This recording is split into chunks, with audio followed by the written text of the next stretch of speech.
राजा रघुवंशी हत्याकांड का केस आखिर कब सुलझेगा? राजा रघुवंशी हत्याकांड में आखिर कितने किरदार? क्या राजा रघुवंशी की हत्या प्रॉपर्टी के लिए हुआ? क्या सोनम के नार्को टेस्ट होने से सब मामला सुलझ जाएगा? क्या सच बोल देगी सोनम?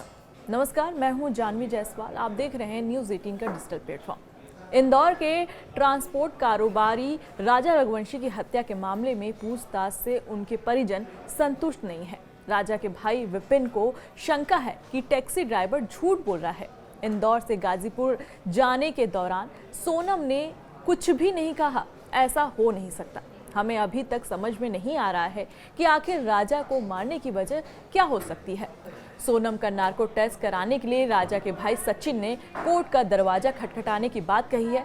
शनिवार को राजा रघुवंशी की हत्या के मामले में शिलांग पुलिस ने आरोपी सोनम और राजा कुशवाहा को कोर्ट पेश किया, जहां आरोपियों की कोर्ट ने 13 दिन की न्यायिक हिरासत में भेज दिया गया है। वहीं सोनम और राज को पुलिस रिमांड खत्म होने के बाद शनिवार को कोर्ट में पेश किया गया। उन्हें 13 दिन की न्यायिक हिरासत में भेज दिया गया है। पुलिस ने उनको रिमांड पर लेने की मांग नहीं की थी। इधर पुलिस में शिलांग पुलिस सोनम के बारे में जानकारी जुटा रही है। शिलांग पुलिस के अधिकारी शनिवार को भी इंदौर में है। अधिकतर अधिकारी शाम को रीगल स्थित क्राइम ब्रांच डीसीपी ऑफिस पहुंचे। अधिकारियों के बीच क्या बातचीत हुई, ये अभी सामने नहीं आई है। दरअसल मंगलवार से शिलांग पुलिस के तीनों अधिकारी इंदौर में हैं। इंदौर क्राइम ब्रांच के अधिकारियों के साथ वह सोनम को लेकर कई लोगों से पूछताछ कर चुके हैं। इसमें राजा रघुवंशी के परिवार के लोग, सोनम के परिवार के लोग, गोविंद के यहाँ पूछताछ और गोविंद के यहाँ जो काम कर रहे थे उनसे पूछताछ, राजा रघुवंशी के परिवार के लोगों और यहाँ तक कि उस टैक्सी ड्राइवर से भी पूछताछ कर चुकी है जिसने सोनम को इंदौर से गाजीपुर तक छोड़ा था।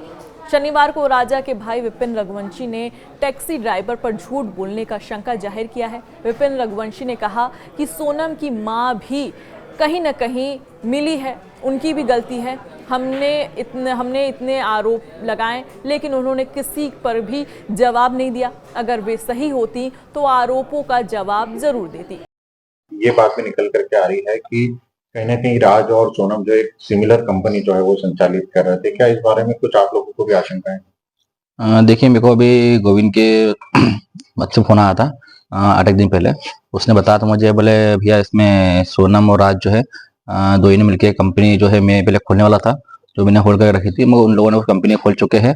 वो कंपनी जो है वो राज की मम्मी के नाम पे है, जो कि करीब जनवरी से खुली इन लोगों ने कंपनी खोली इन लोगों ने है, और उसमें करीब 7.5-8 लाख रुपए खत्म पड़े हुए हैं। आपको ये क्या गोविंद ने बताया था इसमें ट्रांजेक्शन कौन करता था, किसे अधिकार थे ट्रांजेक्शन करने का? नहीं, ये जो खाता तो अपने राज की मम्मी जो है चुन्नी बाई देवी सिंह जो है उनके नाम से है। और इसमें पैसे जो है इन्हें जो माल बेचा इन लोगों ने था, वो माल के पैसे उनके खाते में आए हैं। क्या गोविंद को इसकी जानकारी थी कि एक और कंपनी खुल चुकी है या उन दोनों के नाम से कंपनी संचालित हो रही है? नहीं, मुझे गोविंद ने ये बताया है, बोले मुझे जानकारी नहीं थी।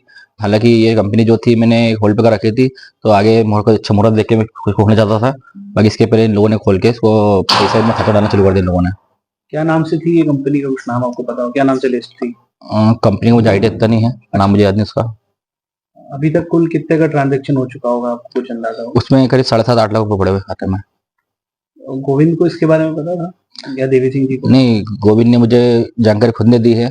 ये तो गोविंद को ये पता नहीं था, ये पता हुआ कोई आइडिया कुछ में नहीं था। हत्याकांड की बात पता चला इसमें। हाँ, विपिन भाई आपको क्या लग रहा है कि जो पैसा आया था ये हवाला के जरिए भी आ सकता है, इस तरह की भी संभावनाएं हो सकती हैं? नहीं, हवाले का पैसा होता कभी तो खाते भी नहीं आता, पैसा नगद आता है।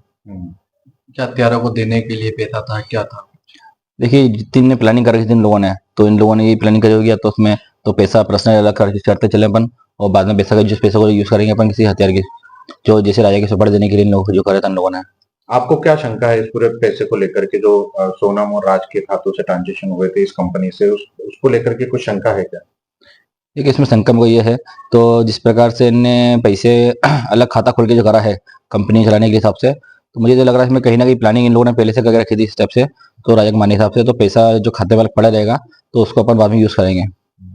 इसकी क्या आप लोग जांच की भी मांग करेंगे? देखिए, इसमें नार्कोटिक जांच की जो हमने मांग करी जब हम लोगों ने, तो पुलिस द्वारा तो अभी तक ये चीज कोई संभव हो नहीं पाई है, तो मैं इसके लिए जो है हाईकोर्ट लगाऊंगा। अपील नार्को करें। हाईकोर्ट में जाऊंगा मैं और अपील करूंगा मैं हाईकोर्ट जांच के लिए। विपिन ने शंका जाहिर किया है कि जिस टैक्सी ड्राइवर ने सोनम को इंदौर से गाजीपुर छोड़ा था वह भी झूठ बोल रहा है। सोनम ने 1000 से ज़्यादा किलोमीटर तक का सफ़र तय किया था, लेकिन इस बीच कुछ नहीं बोला हो, ये बात हजम नहीं होती है। ये बात सरासर झूठ है। इतनी दूर से व्यक्ति कुछ ना बोले, कोई बात ना करे, ये हो नहीं सकता। वह जिस फ़ोन से टैक्सी में बात कर रही थी वह फ़ोन कहाँ है? कई सवाल हैं। विपिन का यह भी कहना है कि शिलांग पुलिस ने जिन लोगों से पूछताछ की वह उनसे सख्ती से पूछताछ करे, क्योंकि अभी कई बातें छुपी हैं। यूपी की लड़की उजाला यादव और टैक्सी ड्राइवर के शब्दों में बहुत ज़्यादा अंतर दिख रहा है। जिन भी लोगों से पूछताछ की गई है उनकी सख्ती होनी चाहिए। अब सवाल यह भी है कि क्या तंत्र मंत्र के लिए राजा का मर्डर हुआ? इधर राजा के भाई सचिन ने कहा कि राज कुशवाहा 15 से 20 हजार रुपए महीना कमाता था। वह चाहता तो सोनम को पहले ही लेकर भाग जाता था। उन्होंने हत्या क्यों की?